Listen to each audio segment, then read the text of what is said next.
Sorry, I just ate some Cheez-Its.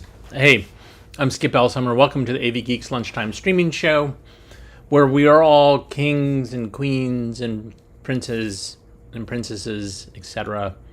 Because YouTube has gamified comments to where you get a ranking, and to turn it off, I can't turn it off as a channel person. But you can turn it off by clicking on the little crown and turning off the participate in leaderboard.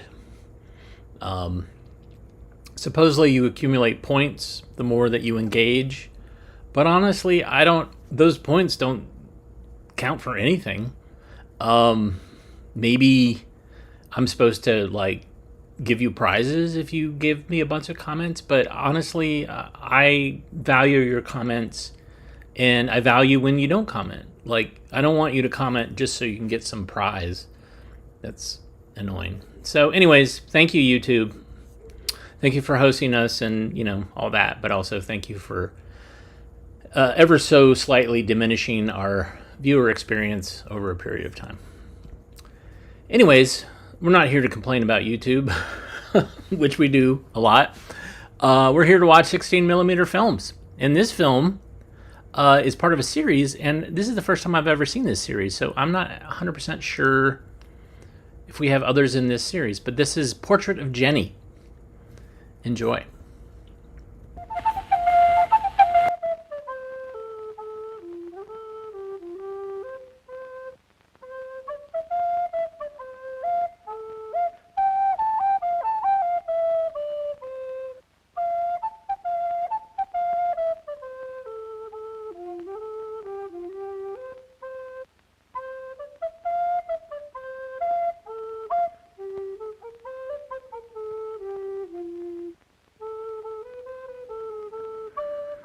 A good book goes on living long after the first flush of its fame. A life of its own? Well, not entirely. New readers are always involved, those who discover and read it for themselves. Portrait of Jennie, for example. It's been said that the most vivid personality inside any book is the man who wrote it. In this case, Robert Nathan, a man who's made a special place for himself in modern American literature. Gentle, romantic, an insistence that the beauty of life is at least as real as the ugliness, and always something in his own mind that stretches the imagination of his readers. A feeling that comes to us from his finest characters. Jennie, for instance. What are you thinking, Jennie? I'm thinking how beautiful the world is, Eben, and how it keeps on being beautiful no matter what happens to us. The spring comes year after year for us, or Egypt. The sun goes down in the same green, lovely sky. The birds sing for us, or yesterday, or for tomorrow. Oh, it was never made for anything but beauty, Eben, whether we lived now or long ago. In Portrait of Jennie, Eben Adams is a young painter, struggling and sometimes starving in New York. Jennie Appleton is a girl he meets first as a bright-faced child in Central Park. From the beginning, he's impelled to sketch and then paint her, and the portrait he will make will key his career. But strangely, magically, Jennie grows older so quickly.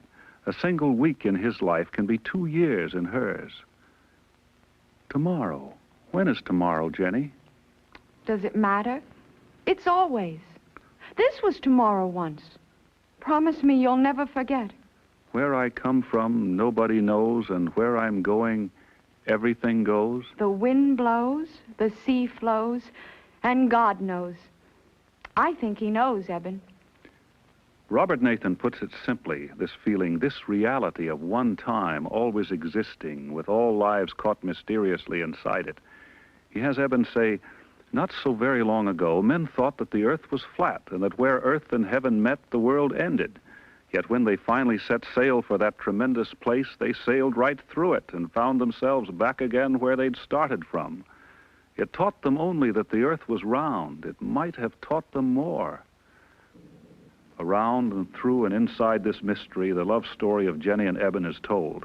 She comes to his dingy little studio, and he works on her portrait as she rambles on happily about her life at school.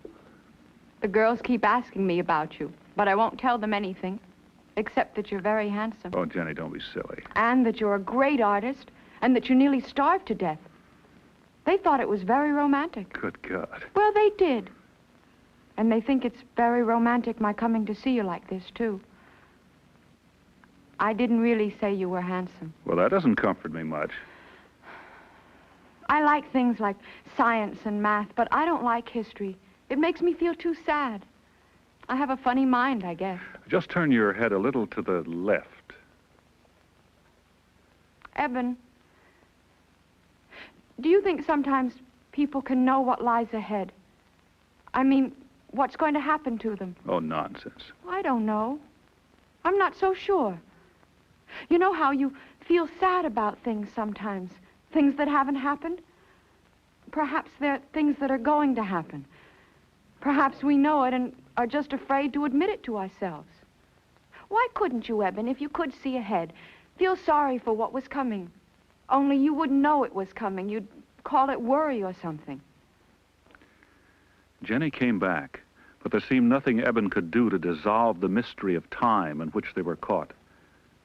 Jenny? Jenny? Yes, Eben. Where do you live? What does it matter? You can't come to me. I can only come to you. I'll come back as soon as I can. I'll hurry, truly. Oh, I didn't want you to know. Try to wait. Try to wait for me. I'm being sent abroad to a finishing school for 2 years. Jenny. I know. I don't want to go, but I guess I have to. And anyhow, it won't seem very long, and then... And then? I'm going to hurry. And then someday, I'll be as old as you. I'm 28, Jenny. I know it. And so will I be then. But not when you come back from France. No. There'll be a long time still after that. I'm going to hurry, though. I've got to. Tomorrow is always. This was tomorrow once, Eben. Where I come from, nobody knows. And where I'm going, everything goes. The wind blows, the sea flows, and God knows. I think he knows, Eben. Portrait of Jenny, a story that spins on into excitement, storm and shipwreck, tragedy, and something shining beyond what is tragic, as alive now as the day it was written, and Jenny herself glowing forever in her mysteries, unforgettable, as you'll discover for yourselves when you read about her.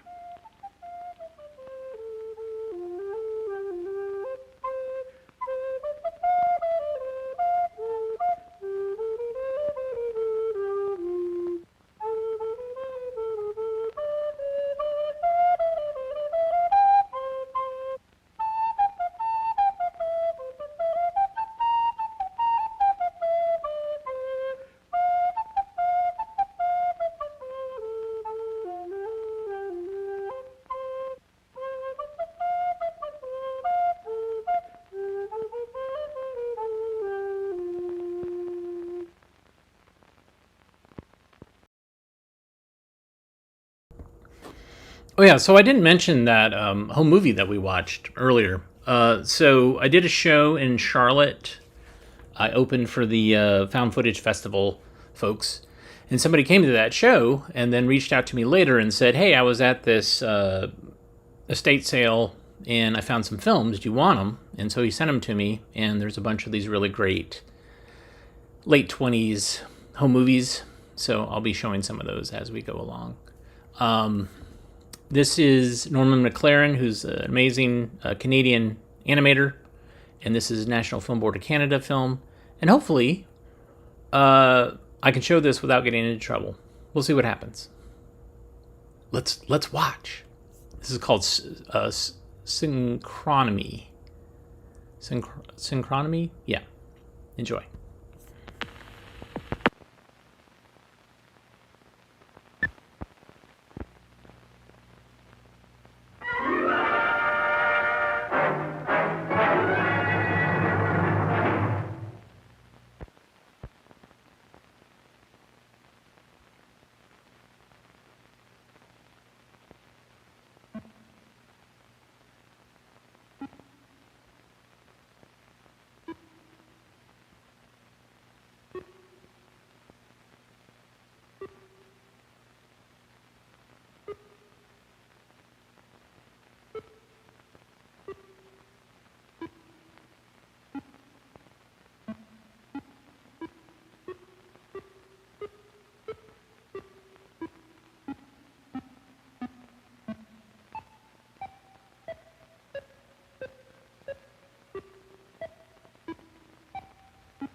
I'm so happy that we got to show that in its entirety. Norman McLaren, again, amazing Canadian filmmaker, and was like there early on in the National Film Board of Canada's early works. And he liked to experiment with different types of animation, and that was not done with a computer. That was all optically printed. And some of those are definitely perfs from different gauge films, but some of them are definitely not. So it's a variety of different things. And the soundtrack, I don't know how that was generated. No idea. No credits. But I'm sure this is a very popular film, and you can look it up and get more info about it. And we love National Film Board of Canada, but YouTube doesn't like it when we show them sometimes. So, and it's weird what they allow and what they don't allow. I think the last time I got in trouble was with showing some historic hockey footage that showed up in a film, and I think, yeah, I don't know who claimed it, but it brought down the stream. So I'm happy we survived. Wachovia really cares about your health and your physical fitness, and here's a film that shows how much they care. High Jump. Enjoy.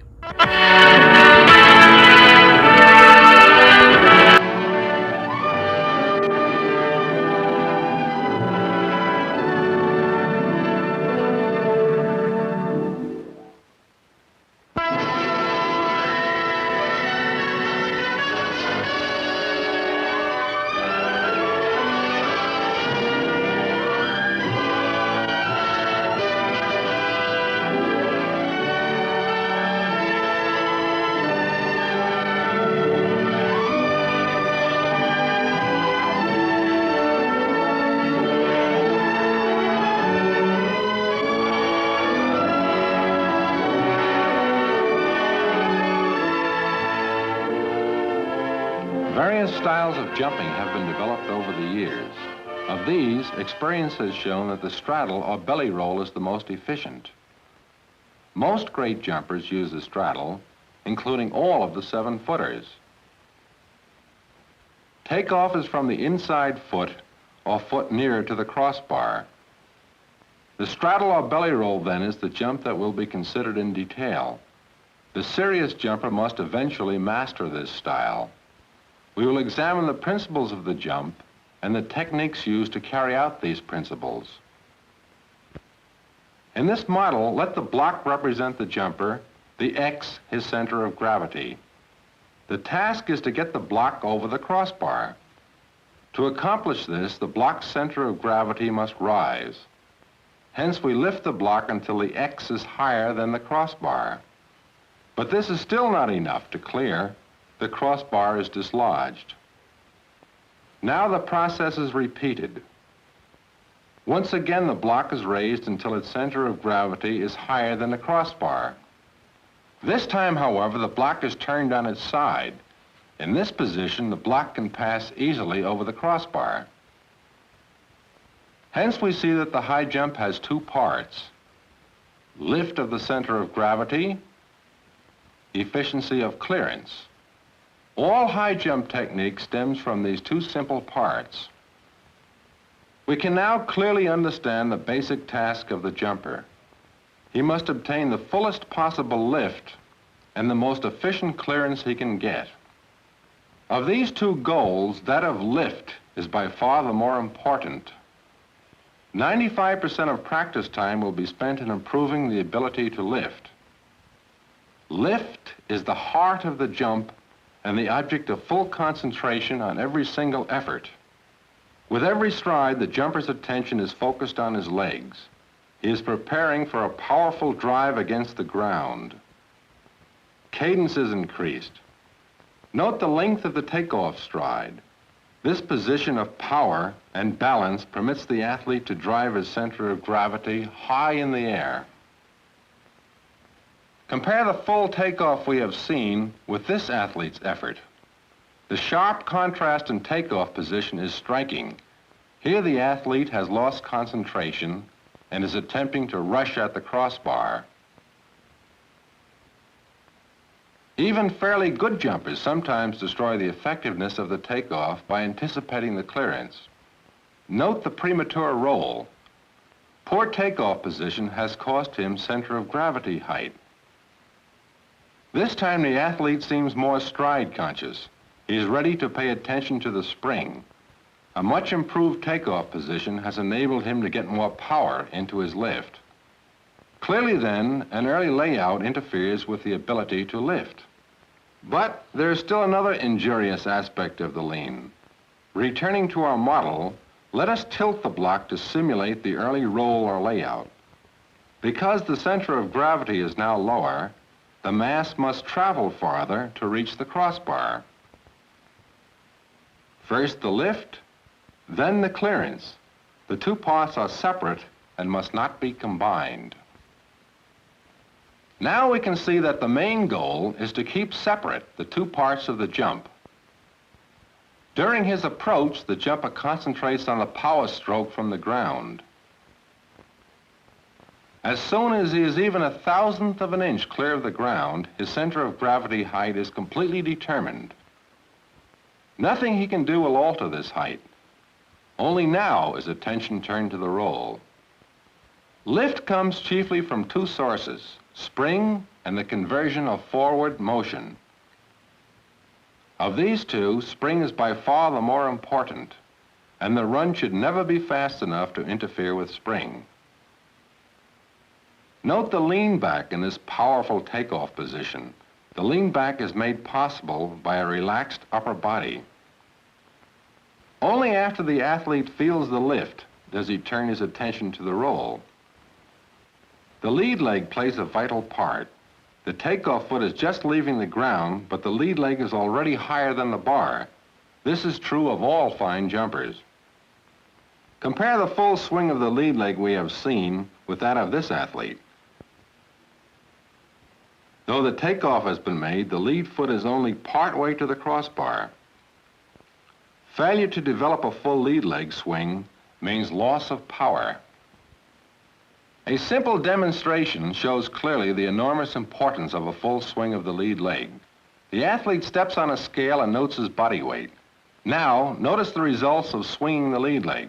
During the first part of the swing, the body is heavier. It is lightened during the last part of the swing. Again, heavier, lighter. A good leg swing can lighten the mass by at least 50 pounds.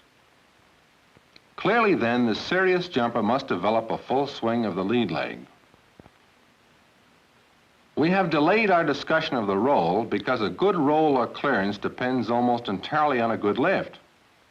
The jumper must first give full attention to his preparation for the spring. Only then does he drop his head and rotate about the crossbar. Rotation should be continued to the pit. Note the height to which the head rises. It now drops quickly and the body is rotated. The excellent clearance is made possible by a good takeoff. The crossbar and body are parallel. After first rising, the head will drop close to the bar. A rotation of the shoulders will initiate a turning of the entire body. In this way, the trail leg is rotated clear of the bar. There is a dropping of the upper body and a rotation of the entire axis. The average jumper has trouble with his roll, primarily because he is anxious to enter the perpendicular plane of the bar. Compare this headlong rush with the parallel position we have just seen. There is no way for this athlete to rotate efficiently. Hence, he cannot clear his trail leg. Only a full lift will permit a smooth and relaxed rotation about the crossbar.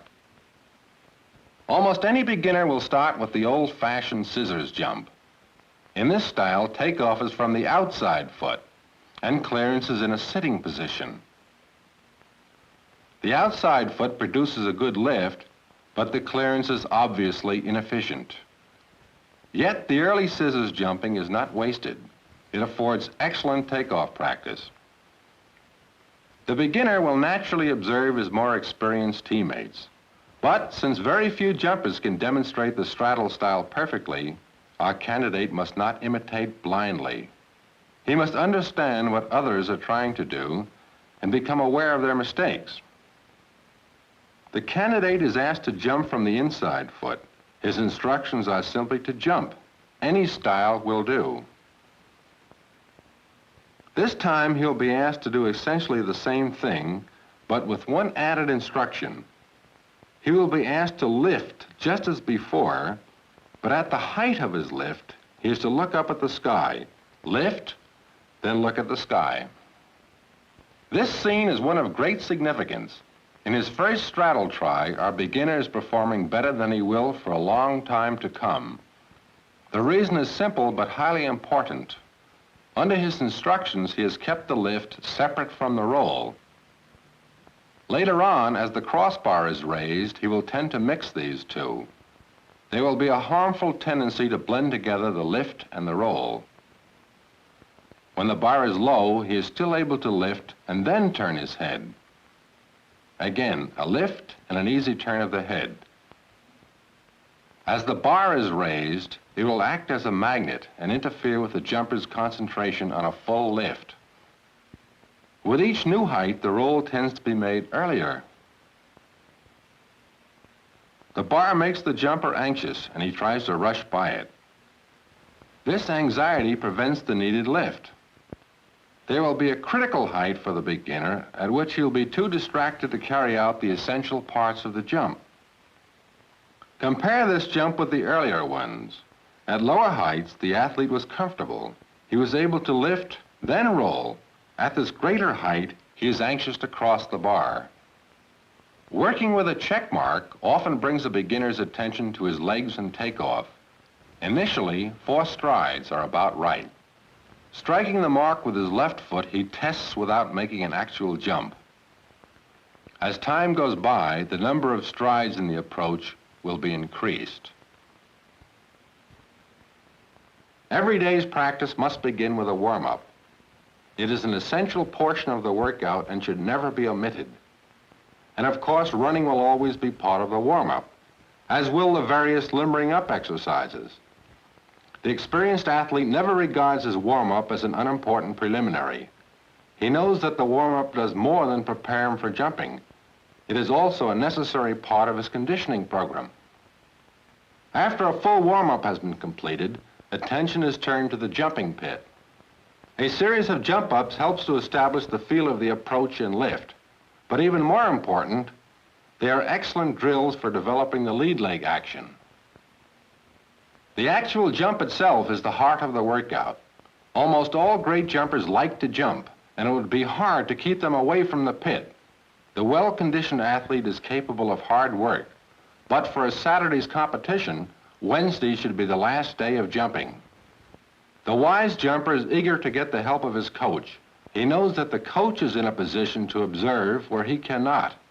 For his part, experience has taught the coach that the events that take place on the ground are the important ones. Most coaching effort will be directed toward increasing the power of the lift. He will constantly suggest ways of improving the balance and effectiveness of the takeoff. Concentration is needed to carry out the coach's instructions. As in most other athletics, weight training has become increasingly important to the high jumper. Work on the leg pressing machine helps develop the strength needed for a powerful spring. High jumpers were once a sheltered group with most other activities forbidden. Hurdling, because of its value for conditioning, and because it helps develop agility and timing, has found its way into the training routines of many jumpers. But nothing is quite so good for jumping as jumping itself. The conditioning program and strength-building exercises ready the athlete for long periods of jumping. The well-trained athlete does not tire easily. Instead, he is able to jump with effectiveness and the concentration so necessary on every effort. The athlete who works hard and maintains good condition will derive great satisfaction and achievement from this fine and ancient event, the running high jump.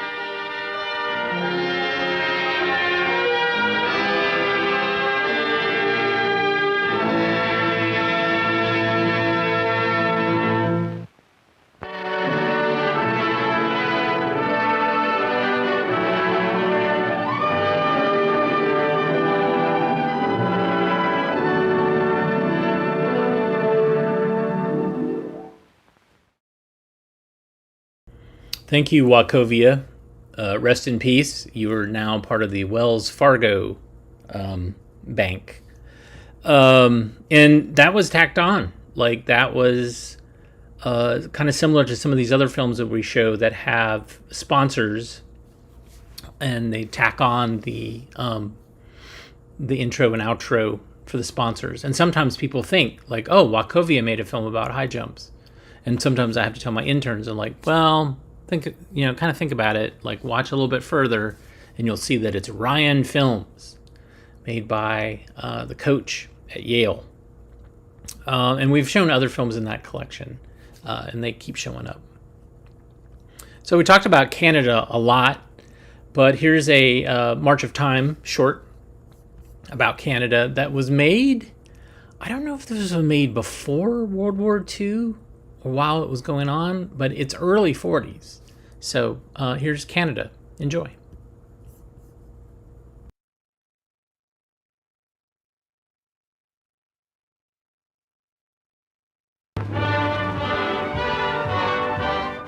"2,000 miles to the west of Great Britain, at the Dominion of Canada.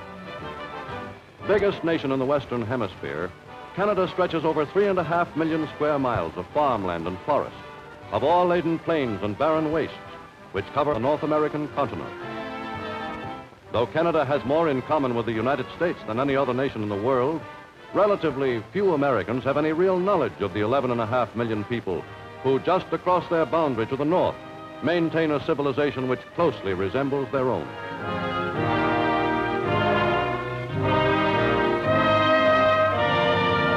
Parliament, Canada governs itself as a wholly sovereign and independent nation of 9 provinces, similar to American states, a nation whose only outside allegiance is to the British Commonwealth of Nations.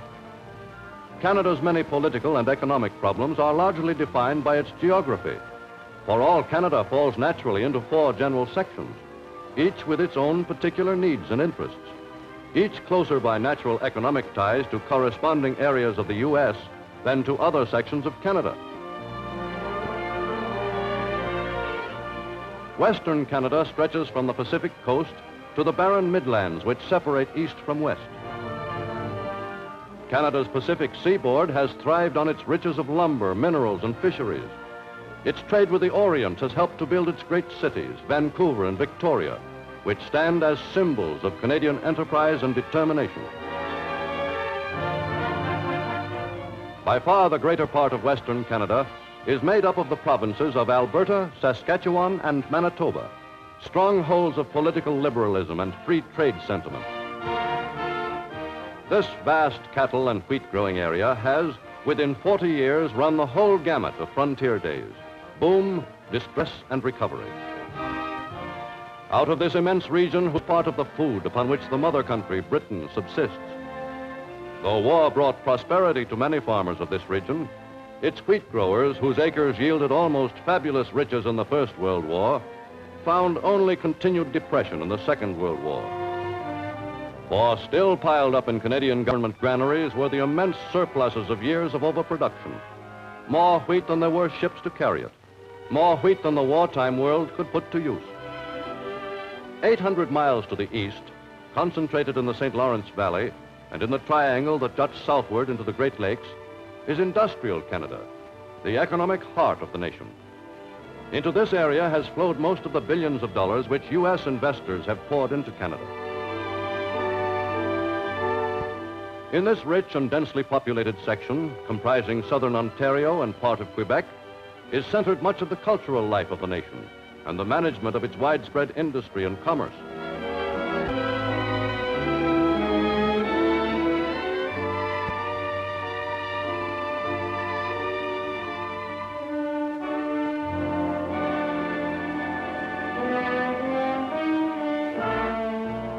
Its two chief cities are the biggest in Canada. Toronto, conservative and British, has strong ties to the empire. Neighboring Montreal is cosmopolitan and predominantly French. Both are centers of the foreign trade upon which all Canada is largely dependent. Both have for years been buttressed by tariffs which have protected Canadian industry and favored Canadian goods. Maritime Canada composes the provinces of New Brunswick, Nova Scotia, and Prince Edward Island, whose early settlers were Tories who fled New England at the time of the Revolution. Those were followed by waves of Scottish immigrants. Compared to the rest of Canada, the Maritimes are poor indeed, earning a hard-bought livelihood on small farms and by fishing and lumbering. Maritimes have close economic ties with the New England states, in which are their logical markets. But these markets have been all but closed by American tariffs, and Canadian markets many hundreds of miles in the interior are too remote to be cheaply accessible. Industrialism in the Maritimes is largely confined to the coal mines and the steel mills of Cape Breton Island and the forest industries of New Brunswick. But through the port of Halifax, one of the busiest harbors in North America, has always moved a profitable part of Canada's foreign trade. French Canada, which embraces the province of Quebec and adjacent areas, is almost a nation within a nation. In 1774, 11 years after England had gained control of France's North American colonies, French Canada was guaranteed by the British the right to retain forever its own language, its own laws, and its own religion. The civilization founded in Quebec is one of the oldest and most homogeneous in North America. Its 60,000 settlers have grown since the 18th century into a population of more than 3 million. Life among the French Canadians is largely pastoral and almost like the life of another century. The home is one of the two great institutions which mold their lives. Large families are encouraged, both by national tradition and church precept. Among these kindly, frugal people, there has been an intense desire to keep things as they are, and always have been, to continue to live in the simple, pleasant ways of their grandfathers and great-grandfathers.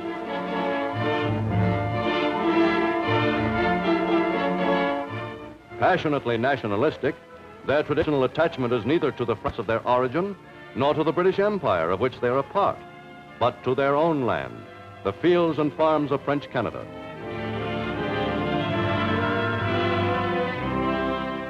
The second great institution which has shaped French-Canadian civilization is the Roman Catholic Church, about which the existence of the province's predominantly Catholic population revolves. The authority which most deeply influences the life of the community has always been that of the Church.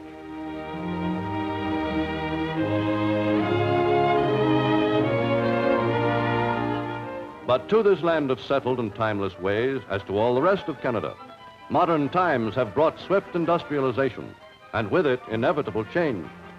To a people who have always lived primarily by agriculture, the years since 1939 have brought an industrial upheaval of a magnitude beyond imagining. Upon the agricultural economy of the old Canada has been superimposed a vast and growing industrial establishment. Factories and mills which enabled Canada to take her place as the fourth largest producer of war materials among the 35 United Nations throughout the Second World War. From Canadian farms, immense supplies of beef and bacon, butter, wheat, and eggs went overseas to feed embattled Britain and her allies. More than $1 billion worth of food and war materials in 1 year alone went to Britain as a generous gift to the Canadian people. But it is the dramatic and sudden changeover from a predominantly agricultural economy to widespread industrialization which has most surely altered this nation's future. The new Canada created by the war found itself in possession of an industrial establishment capable of producing at a rate the old Canada had never dreamed of. Thus, the new Canada became a veritable arsenal of democracy, supplying strategic metals, copper in vast quantities, 40% of the United Nations aluminum, 85% of their nickel.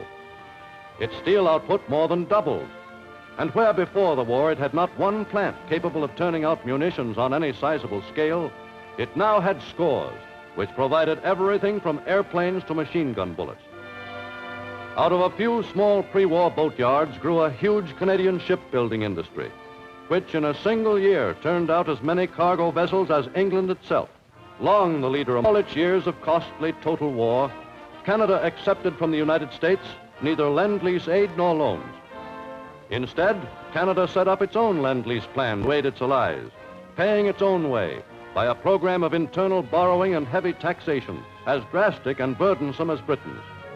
To Canada and its neighbor, the United States, the Second World War brought at last what many had long advocated in vain, a pooling of common interests through the relaxation of trade barriers hampering the interchange of war materials.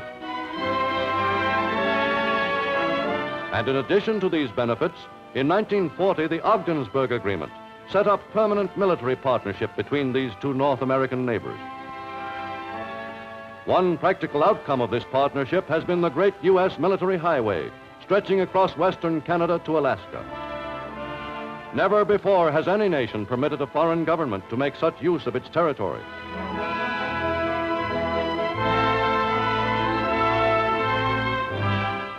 Today, far-sighted Canadians and Americans meeting in both countries are looking ahead to a brilliant future of cooperation, anticipating the many problems which they know can be solved only by continued mutual understanding and goodwill between the two great nations of North America. The relations of Canada and the United States have been closer than those that have ever existed between any two countries. Our freedom had a common ancestor. We have shared a continent and the way of life we have made.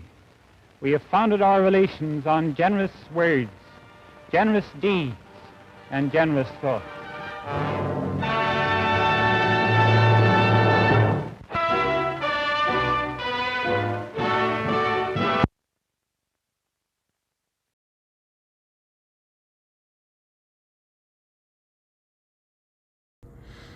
I did not catch a year on that, and I missed any references to if it was during World War II, but it feels like it's during that time, or at least at the beginning of the war. All right, one last film, and this we're going to go over a little bit, but this is a film that we scanned, and it is shrunk. What that means is that the film, the acetate base of it, succumbed to vinegar syndrome and began to curl and twist.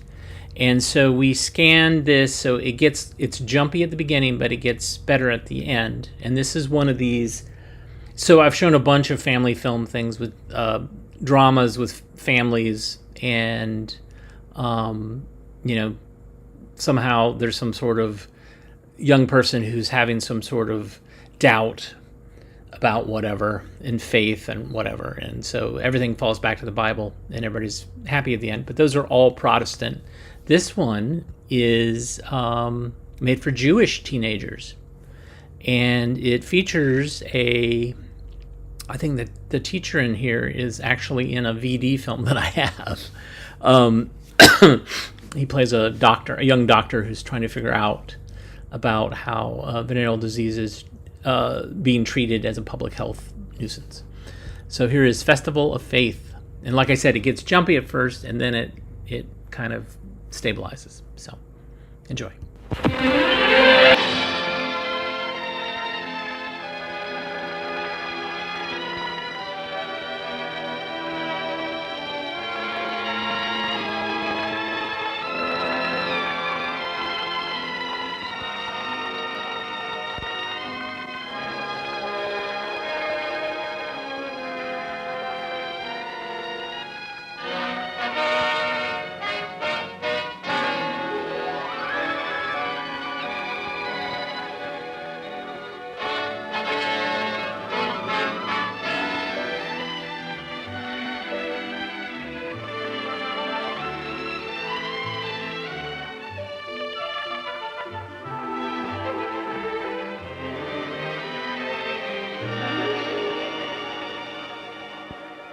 Jerry, stop gulping your food. Now, where is that girl? Upstairs, fixing her hair. She hardly ate a thing. Said she wasn't hungry. Why doesn't she hurry? We'll all be late. Jerry, where are your table manners? No wonder it's so difficult for me to get to the Temple Brotherhood meetings on time. My Sunday school teacher doesn't like us to be late. Stop gulping your food, Jerry. Susan, you're making everybody late. I'm sorry. Oh, my hair won't stay in place. You hardly ate a thing. I'm not hungry. You've been fidgeting all morning. What's wrong? Nothing. She's being confirmed in 3 weeks. She's a little nervous. I think you've taken on too many weekend activities. You look tired. Oh, Mother, reading to the blind once a week isn't tiring. Then there's your work with the Girl Scouts. Oh, really, Mother? The president of our Temple Sisterhood told me what good work you've been doing. That was nice of her. Can we go now? Yes, Dad, I'm sorry. You gonna be late, Pa? We will be unless you hurry and get your books. Drive carefully. Bye. Bye.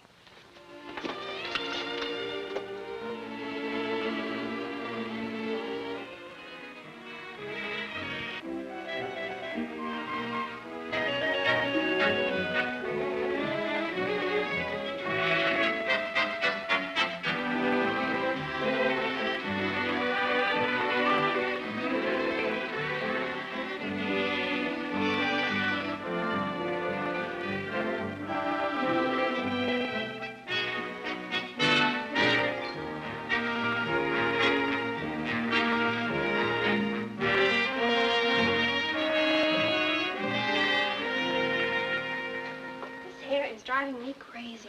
Susan, you look worried about something.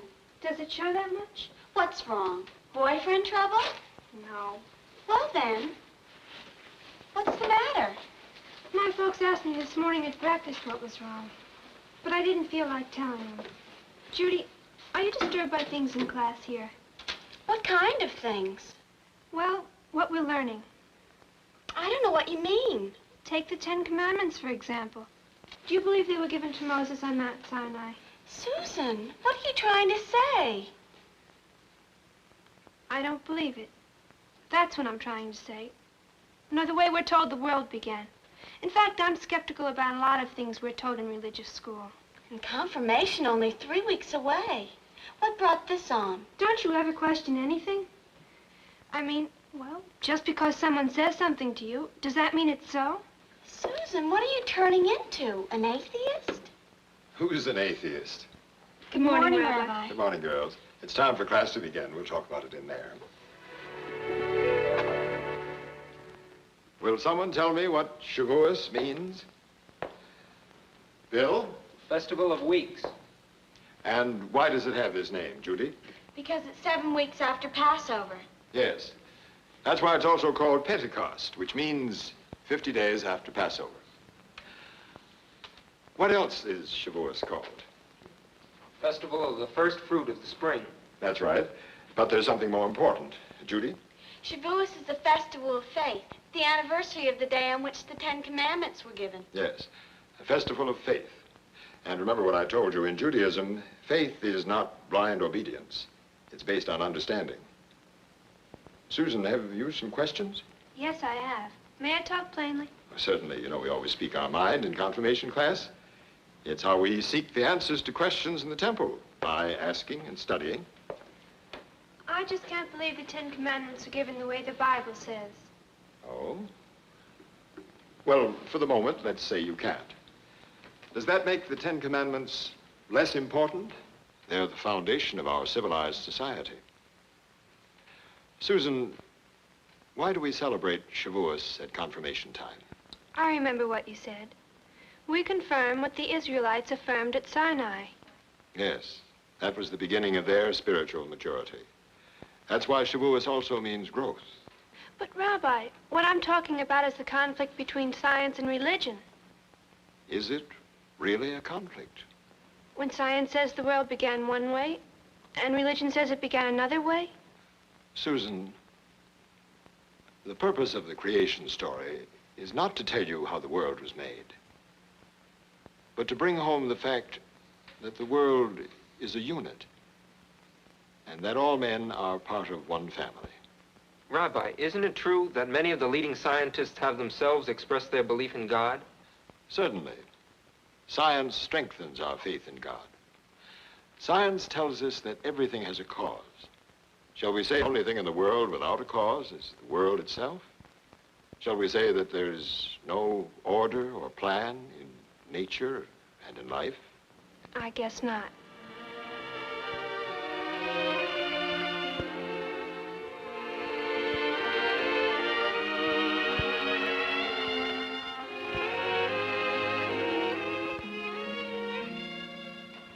Susan, you're a million miles away.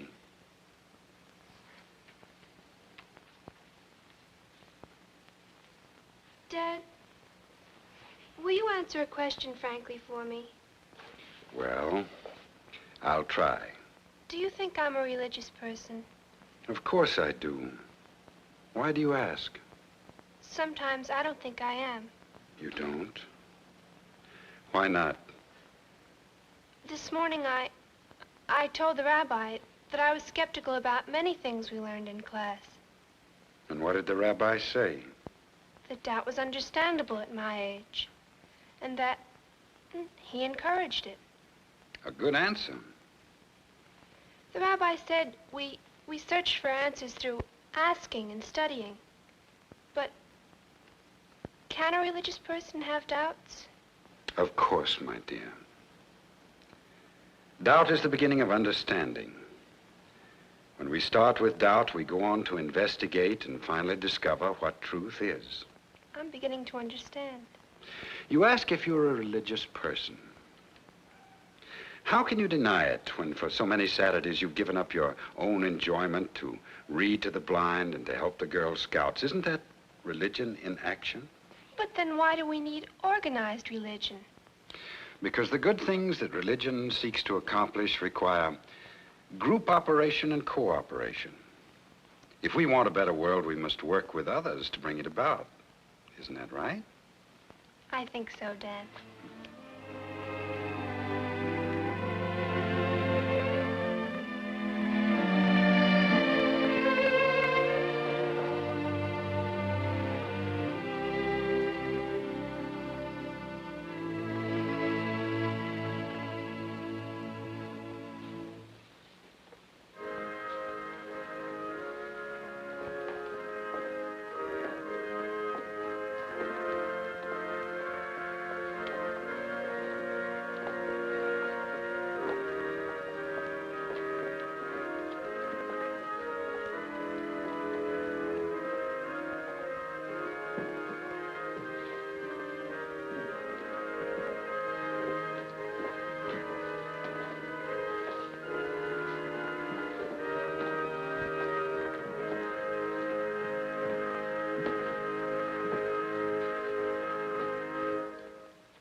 Father, at this, our confirmation service, our hearts are filled with joy and thankfulness to Thee.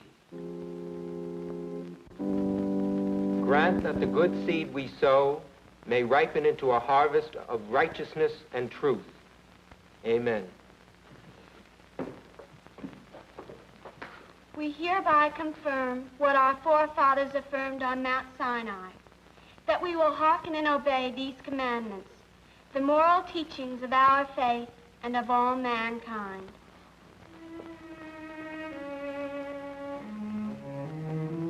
I am the Lord thy God.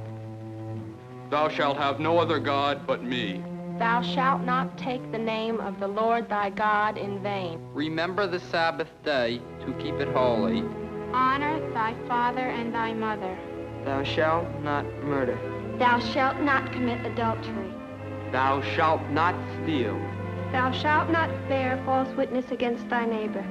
Thou shalt not covet. Today we link ourselves with our ancestors in the great drama that took place on Mount Sinai centuries ago. Since then, the Ten Commandments have served as the inspiration for the great charters of human rights, including the Declaration of Independence. Shavuos is a call to dedicate ourselves to the service of God, not in blind obedience, but seeking how we can best use the powers that God gave us. Amen.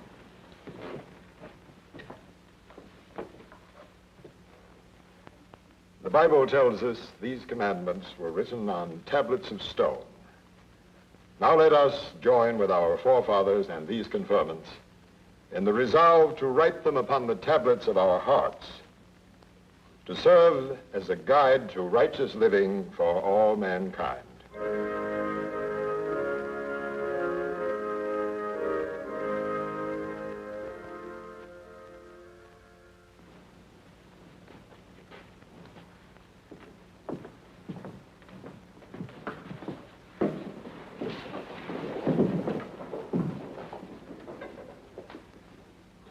May the Lord bless thee and keep thee. May the Lord let his countenance shine upon thee and be gracious unto thee. May the Lord lift up his countenance upon thee and give thee peace. Amen.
I mean, basically, that is just a Family Films Protestant script that they just added Hebrew and Jewish references in it. But, I mean, it's the same thing. The self-doubt, the kids going like, but the scientists are saying this, and the scriptures are saying this, the tablets, are saying this. It's the same thing. All this self-doubt. But everything plays out okay in the end, and the family's happy and proud, and the teenager has gotten back on the course. But yeah, it's an interesting thing to see how different faiths I'll cope with it. That's the deal. And Rumspringa is another example of like, all right, we gave you all the information. You're Amish. We gave you all the information about who we are in our faith. Go and figure out if it's what you want. And so, anyways, thanks for tuning in today. Thank you, Gabriel, for the donation, and thanks so much for your comments. And thanks everybody for turning off all your crowns. There's a couple of crowns that are turning on, still on. But Miss Cynthia, please send me an email about. You said you figured out how to turn it off for the entire channel. I have been scouring the internet and scouring my settings, and I have not been able to do it. But I would love to do it because I love your comments, but I also don't want to gamify it, and I want you to comment when you want to comment, and you don't have to comment. So, anyways, love you guys. We will see you tomorrow. What is tomorrow? Wednesday? Yeah. I'm gonna move some films and some stuff today, and we'll talk soon. Take care.